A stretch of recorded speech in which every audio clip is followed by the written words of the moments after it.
여러분, 한 달에 얼마면 살 수 있을까요? 140만 원. 이 돈으로 두 사람이 한 달을 산다면 믿으시겠어요? 대구 변두리 25년 된 낡은 아파트에서 영식 할아버지와 수님 할머니는 오늘도 계산기를 두드립니다. 국민연금 92만 원, 기초연금 32만 원, 합쳐서 124만 원. 부족한 16만 원은 평생 모은 적금을 조금씩 깨서 메웁니다. 집 안온도는 18도.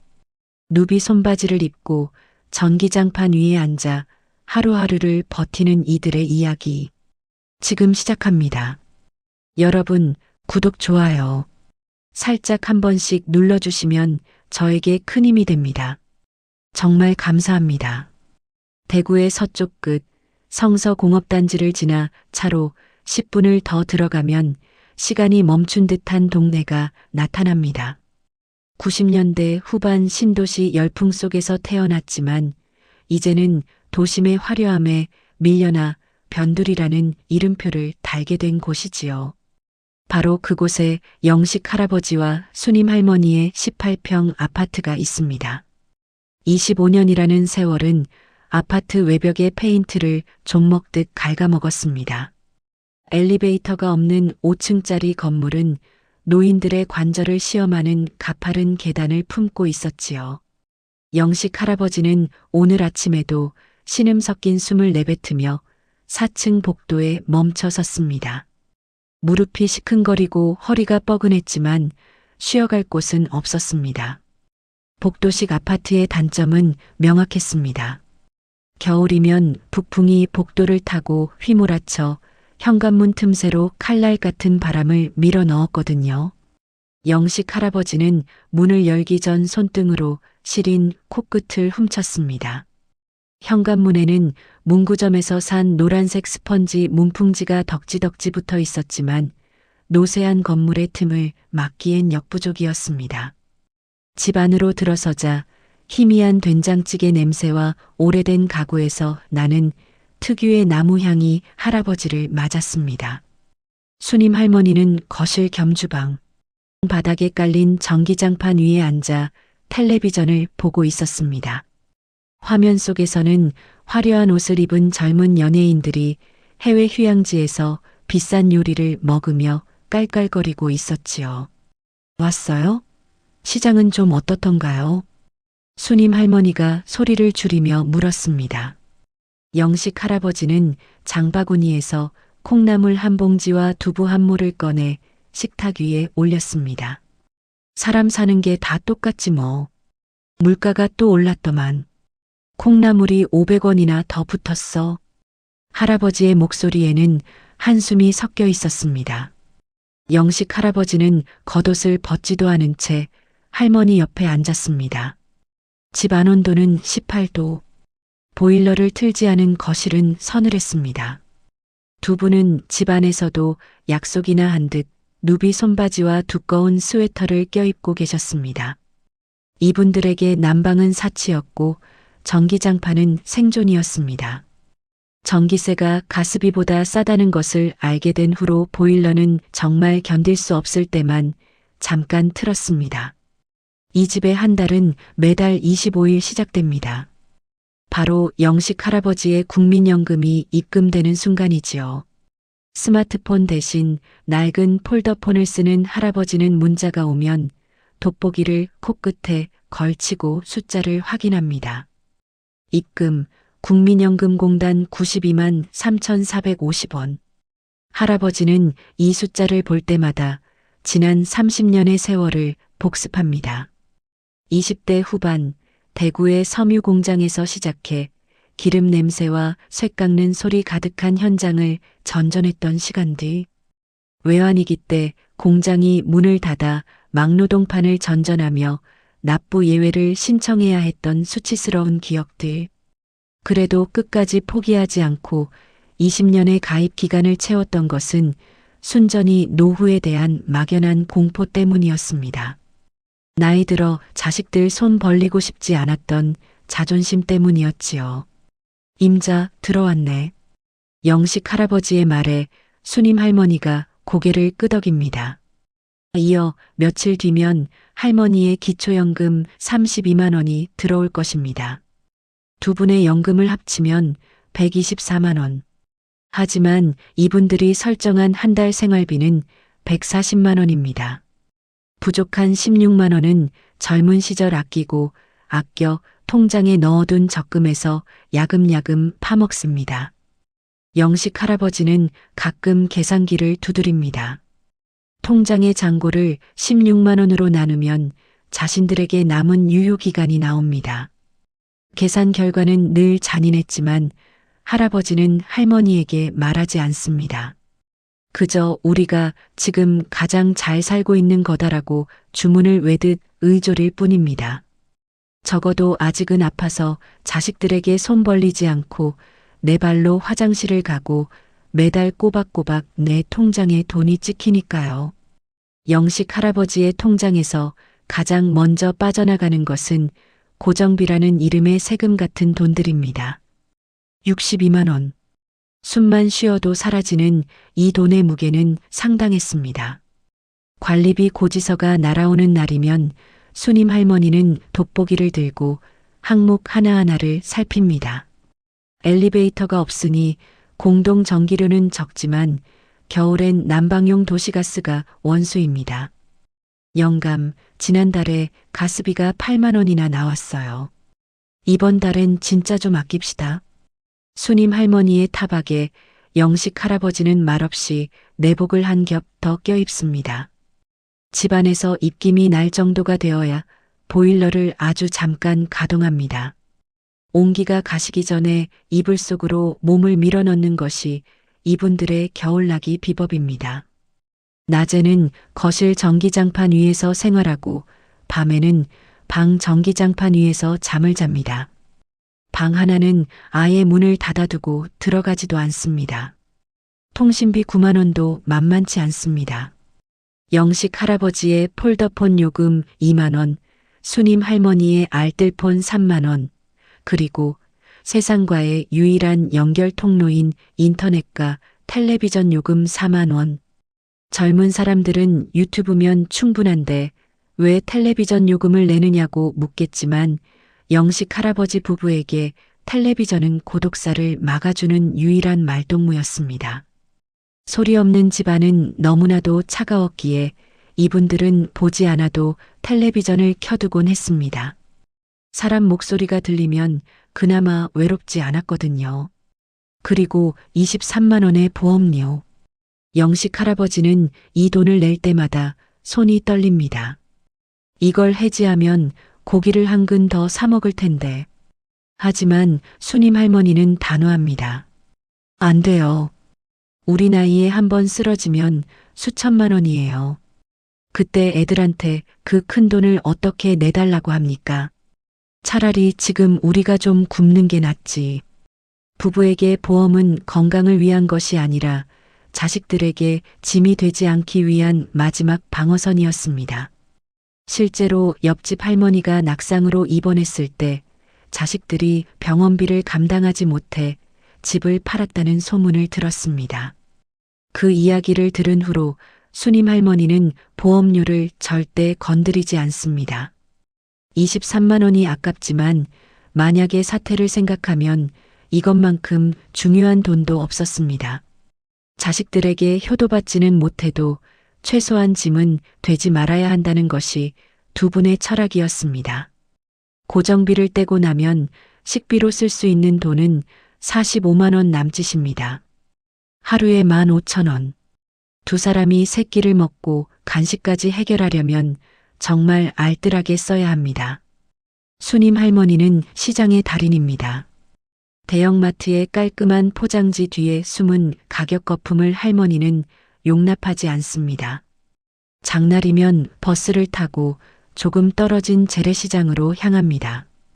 버스비 1,200원이 아깝지만 그래도 재래시장이 훨씬 쌉니다. 이 콩나물 어제보다 100원 비싸네. 수님 할머니는 단골 상인과 실랑이를 벌여 결국 덤한 줌을 얻어냅니다. 할머니의 시장 가방에는 검은 비닐봉지가 가득합니다. 3,000원짜리 두부, 2,000원어치 무, 그리고 마감 직전이라 떨이로 파는 시금치. 단백질은 주로 계란으로 보충합니다. 계란 한 판 7,000원. 열흘 정도 먹을 수 있으니 그나마 가성비가 좋은 편입니다. 고기는 한 달에 3번 큰 결심을 해야 식탁에 오릅니다. 구워 먹는 삼겹살은 사치입니다. 대신 앞다리살을 사서 푹 삶아 수육을 만듭니다. 물에 빠진 고기가 양이 더 많아 보이고 국물까지 활용할 수 있다는 할머니의 지혜였습니다. 삶은 고기는 이틀에 걸쳐 먹고 국물은 국수를 말아 먹거나 찌개를 끓입니다. 한번 고기를 사면 사나흘은 고기 맛을 보는 셈이지요. 영감, 오늘은 과일 좀 샀어요. 귤이 싸길래.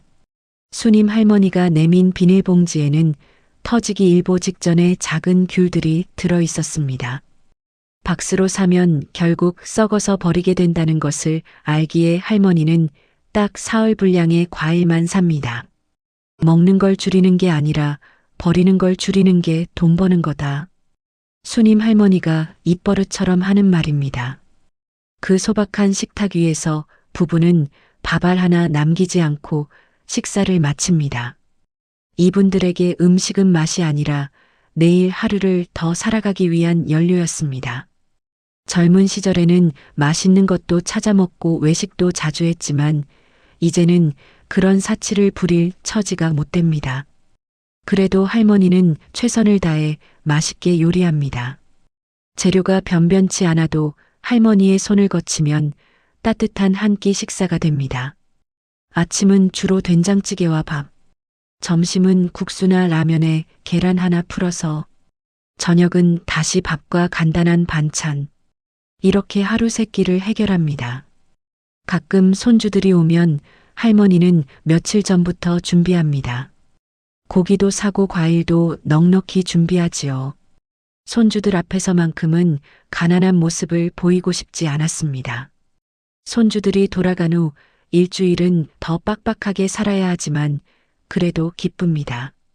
평온하던 생활비 140만 원의 균형은 예기치 못한 전화 한 통에 깨지곤 합니다. 여보, 앞집 철순의 아버지가 돌아가셨대요. 영식 할아버지의 표정이 어두워집니다. 동네 지인의 장례식? 부조금 10만 원. 그것은 이 집의 일주일치 식비가 증발하는 것과 같았습니다. 하지만 가지 않을 수도 없습니다. 평생을 이웃으로 살아온 정이 있고 언젠가 자신들도 그 자리에 누울 텐데 그때를 생각하면 부조는 선택이 아니라 필수였습니다. 거기에 조카의 결혼 소식까지 들려오면 그달 가계부는 빨간불이 켜집니다. 축의금 30만 원.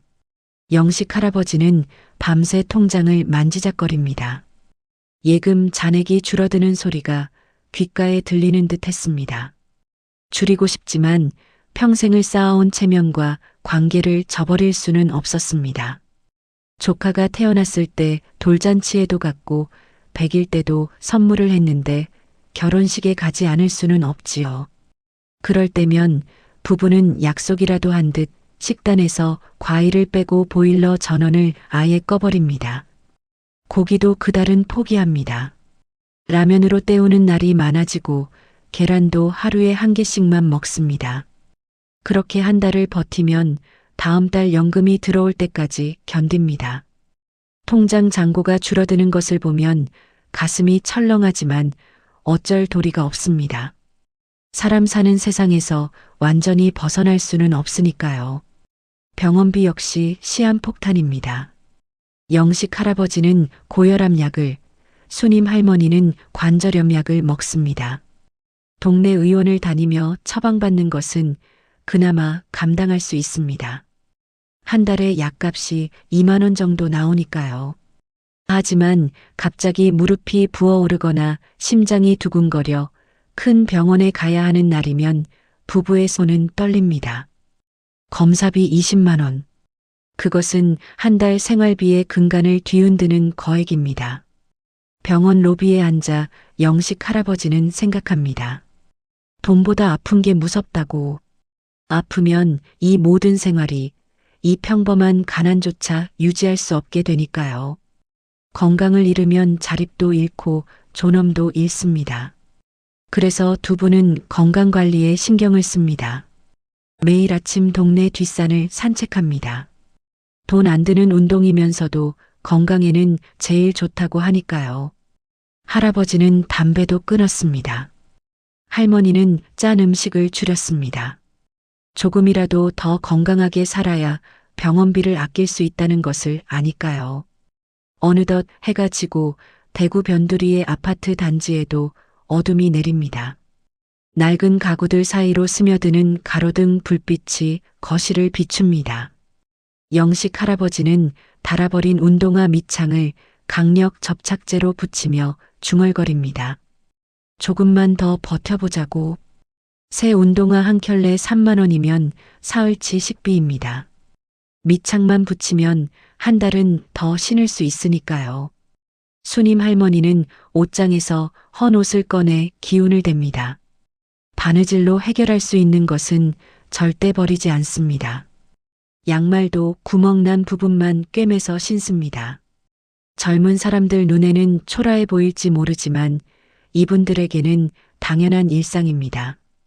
멀쩡한 물건을 버리는 것이야말로 사치라고 생각하니까요.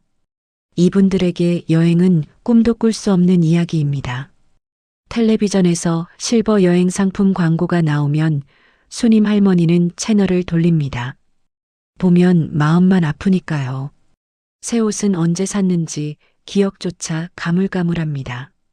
명절 때 자식들이 사준 옷을 아껴 입습니다. 하지만 이분들에겐 빚이 없습니다. 남의 돈을 탐하지 않았고 자신의 형편에 맞춰 삶을 깎아내며 살아왔습니다. 영식 할아버지는 가끔 젊은 시절을 떠올립니다. 그때도 가난했지만 젊었고 건강했습니다.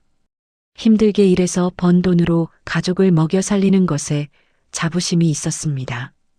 아이들 학비를 대고 결혼시키느라 노후 준비는 제대로 못했습니다. 그래도 후회하지 않습니다. 자식들이 제 앞가림을 하고 있으니 그것만으로도 감사하다고 생각합니다. 수님 할머니도 마찬가지입니다. 젊어서는 공장에서 일하고 집에 와서는 살림을 했습니다. 아이들 도시락 싸고 빨래하고 청소하느라 하루가 어떻게 가는지 몰랐습니다. 그때는 힘들다고 생각했는데 지금 생각해보면 그때가 행복했던 것 같습니다. 가족이 함께 모여 밥을 먹고 아이들 웃음소리가 집안에 가득했던 시절. 그 시절이 그립습니다. 하지만 할머니는 과거에 연연하지 않습니다. 지금 이 순간을 살아가는 것이 중요하니까요. 매일 아침 눈을 뜨면 감사합니다. 오늘도 무사히 하루를 시작할 수 있다는 것에, 할아버지와 함께 아침밥을 먹을 수 있다는 것에, 전기장판 위에서 텔레비전을 보며 도란도란 이야기를 나눌 수 있다는 것에, 이런 평범한 일상이 얼마나 소중한지 나이가 들수록 더 깊이 느낍니다. 두 분은 자신들이 잘 사는 노후라고 자랑하지 않습니다. 하지만 패배했다고 생각하지도 않습니다. 그분들은 매달 140만 원이라는 한정된 영토 안에서 가장 치열하게 승리하고 있는 전사들입니다. 돈이 부족하면 지혜로 채우고 건강이 약하면 의지로 버팁니다. 세상이 주목하지 않는 작은 아파트에서 묵묵히 하루하루를 살아갑니다. 이분들이 바라는 것은 거창하지 않습니다. 아프지 않고 건강하게 조금 더 살고 싶습니다. 자식들에게 짐이 되지 않고 싶습니다. 서로의 얼굴을 보며 하루를 시작하고 마무리하고 싶습니다. 그것이 전부입니다. 화려한 노후도 풍족한 생활도 바라지 않습니다. 그저 이 평범한 일상이 조금 더 오래 지속되기를 바랄 뿐입니다. 영식 할아버지는 창밖을 바라봅니다.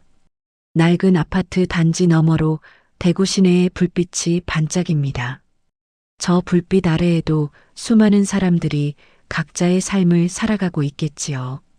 누구는 풍족하게, 누구는 이분들처럼 빠듯하게. 하지만 할아버지는 남과 비교하지 않습니다. 남의 삶은 남의 것이고 자신의 삶은 자신의 것이니까요. 주어진 조건에서 최선을 다하는 것이 중요하다고 생각합니다. 수님 할머니가 전기장판의 온도를 조금 올립니다. 이제 슬슬 자러 갈까요? 할아버지가 고개를 끄덕입니다. 내일도 또 하루가 시작될 것입니다.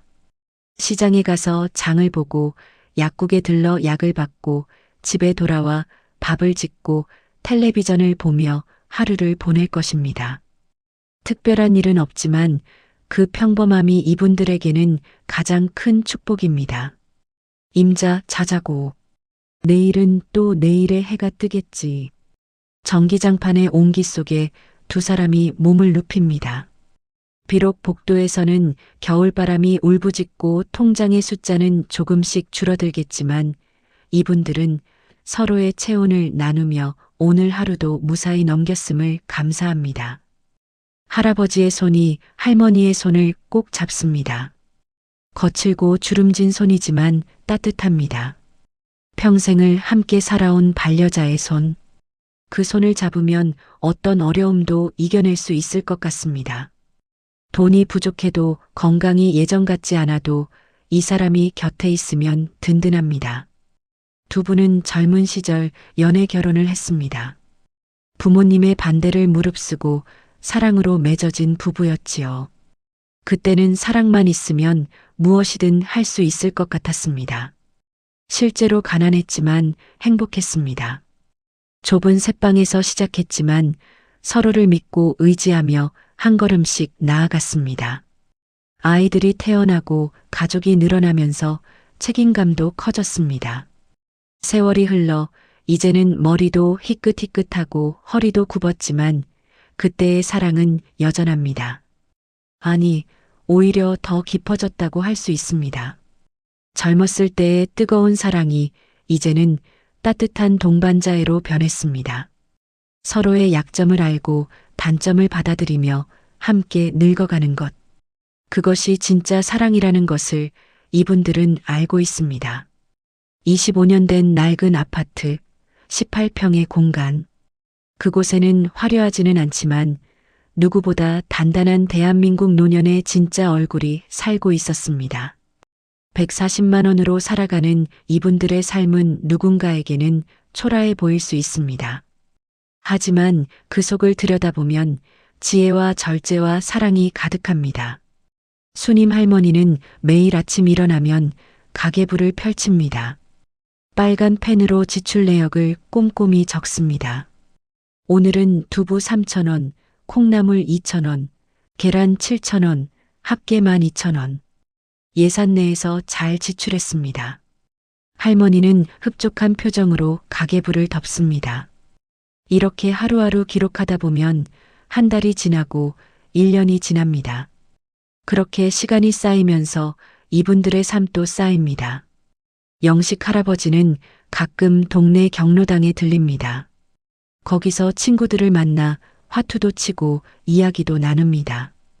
돈을 거는 것은 아니고 그냥 시간을 보내는 용도입니다. 친구들도 다들 비슷한 형편입니다. 누구는 연금이 조금 더 많고 누구는 더 적지만 다들 빠듯하게 살아갑니다. 그래도 서로 푸념을 나누다 보면 위안이 됩니다. 자네도 참 고생이 많네. 친구가 말합니다. 아니야, 우리가 그나마 괜찮은 거지. 연금이라도 나오잖아. 영식 할아버지가 대답합니다. 실제로 연금이 없는 노인들도 많습니다. 기초생활수급자로 살아가는 이웃도 있습니다.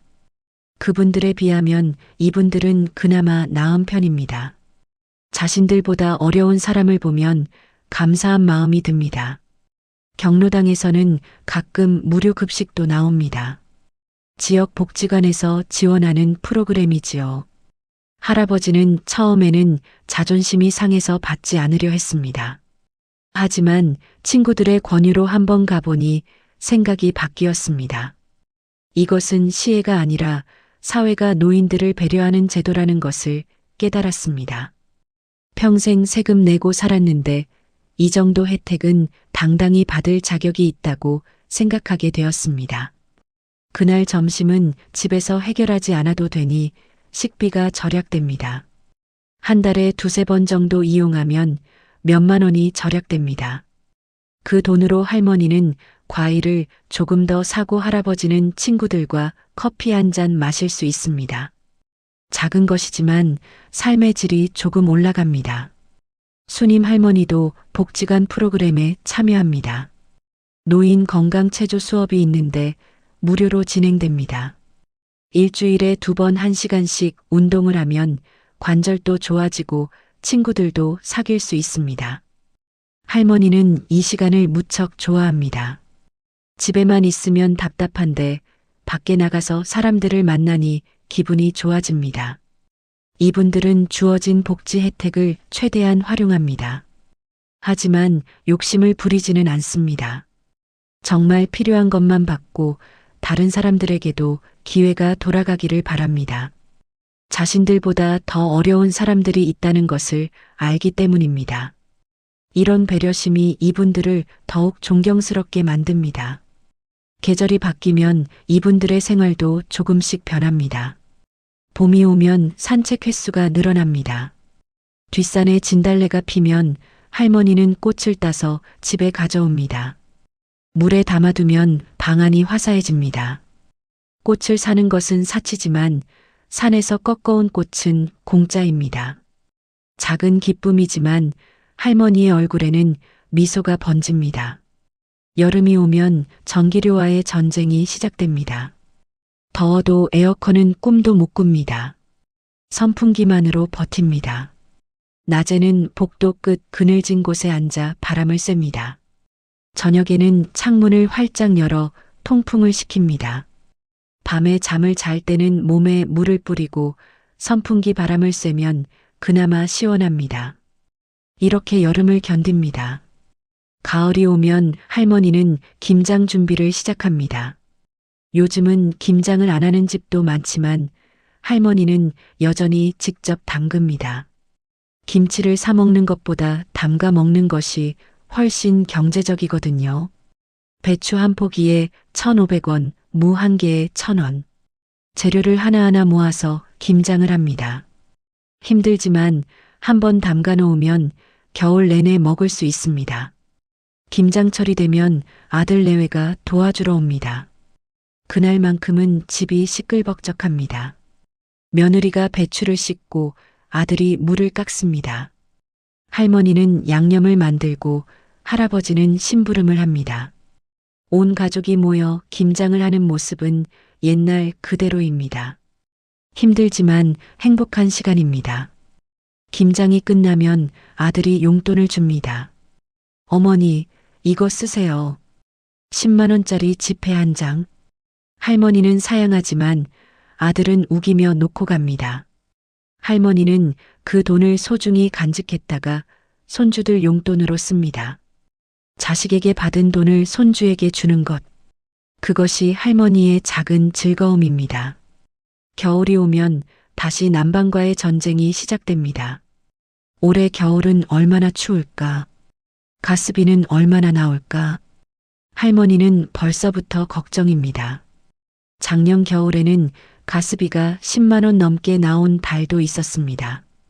올해는 더 아껴야겠다고 다짐합니다. 내복을 2벌 겹쳐 입고 전기장판 온도를 한 단계 낮추기로 합니다. 사계절이 지나가는 동안 통장의 잔고는 조금씩 줄어듭니다. 영식 할아버지는 가끔 계산기를 꺼내 계산합니다. 이 속도로 가면 몇 년을 더 버틸 수 있을까? 계산 결과는 늘 비슷합니다. 80대 중반까지는 버틸 수 있을 것 같습니다. 그 이유는 모르겠습니다. 하지만 할아버지는 불안해하지 않습니다. 어떻게든 되겠지. 사람 일은 아무도 모르는 것이니까요. 이분들의 삶을 보면서 우리는 무엇을 배울 수 있을까요? 첫째는 절제입니다. 있는 것 이상을 쓰지 않는 것. 빚을 내서 소비하지 않는 것. 자신의 능력에 맞게 사는 것. 둘째는 지혜입니다. 같은 돈을 쓰더라도 어떻게 쓰느냐에 따라 삶의 질이 달라집니다. 셋째는 감사입니다. 부족한 것을 탓하기보다 가진 것에 감사하는 마음. 이것이 이분들을 지탱하는 힘입니다. 영식 할아버지와 수님 할머니는 특별한 사람들이 아닙니다. 대한민국 어디에나 있는 평범한 노인 부부입니다. 이분들처럼 연금으로 근근히 살아가는 노인들이 우리 주변에 수없이 많습니다. 그분들은 불평하지 않습니다. 투정 부리지 않습니다. 그저 묵묵히 하루하루를 살아갑니다.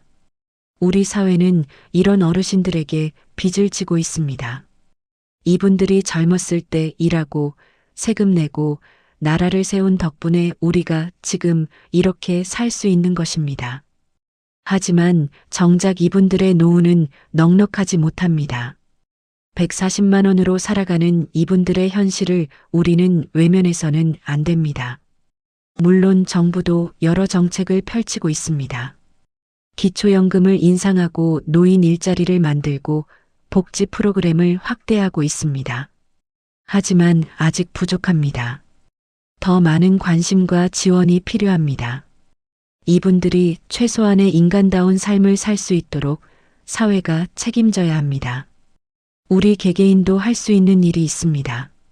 부모님께 자주 전화하고 자주 찾아뵙는 것, 용돈을 드리고 함께 식사하는 것, 작은 관심과 사랑이 어르신들에게는 큰 힘이 됩니다. 돈만이 전부가 아닙니다. 외롭지 않게 해드리는 것도 중요한 효도입니다.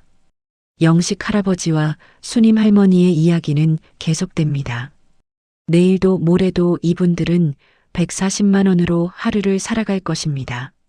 시장에 가고 밥을 짓고 전기장판 위에 앉아 텔레비전을 볼 것입니다. 평범한 일상이 반복될 것입니다. 하지만 그 평범함 속에 이분들의 존엄과 자존심과 사랑이 담겨 있습니다. 여러분, 우리 모두는 언젠가 늙습니다. 지금은 젊고 건강하고 돈을 잘 벌고 있을지 모릅니다. 하지만 시간은 누구에게나 공평하게 흐릅니다. 언젠가 우리도 영식 할아버지 수님 할머니처럼 연금의 의지에 살아가게 될지 모릅니다. 그때를 대비해 지금부터 준비해야 합니다. 노후 준비는 단순히 돈을 모으는 것만이 아닙니다. 건강을 지키는 것, 인간관계를 유지하는 것, 취미를 개발하는 것, 마음의 여유를 갖는 것. 이 모든 것이 노후 준비입니다. 돈이 많으면 좋겠지만 돈이 전부는 아닙니다. 어떤 마음으로 사느냐가 더 중요합니다. 영식 할아버지와 수님 할머니는 우리에게 삶의 지혜를 가르쳐 줍니다. 적은 돈으로도 행복할 수 있다는 것. 서로 사랑하며 살아가는 것이 가장 큰 재산이라는 것. 건강하게 오래 사는 것이 최고의 복이라는 것. 이런 소중한 가치들을 이분들은 삶으로 보여주고 있습니다. 오늘도 대구 성서의 낡은 아파트에서 두 분은 저녁을 먹습니다. 된장찌개 한 그릇과 김치 몇 조각. 소박한 식사지만 함께 먹으니 맛있습니다. 할아버지가 할머니에게 말합니다. 고맙소, 당신. 할머니가 웃으며 대답합니다. 무슨 말씀을요? 제가 더 고맙지요. 이렇게 서로에게 감사하며 사는 것. 그것이 140만 원으로 살아가는 이분들의 비결입니다. 여러분, 이분들의 이야기가 남의 일 같지 않으셨나요? 혹시 우리 부모님도 이렇게 살고 계시지는 않을까요? 오늘 당장 전화 한 통 드려보시는 건 어떨까요? 안부를 묻고 사랑한다고 말씀드리는 것. 그것만으로도 부모님은 행복하실 것입니다. 영상을 끝까지 봐주셔서 감사합니다. 다음에도 더 좋은 이야기로 찾아뵙겠습니다. 건강하시고 행복하세요.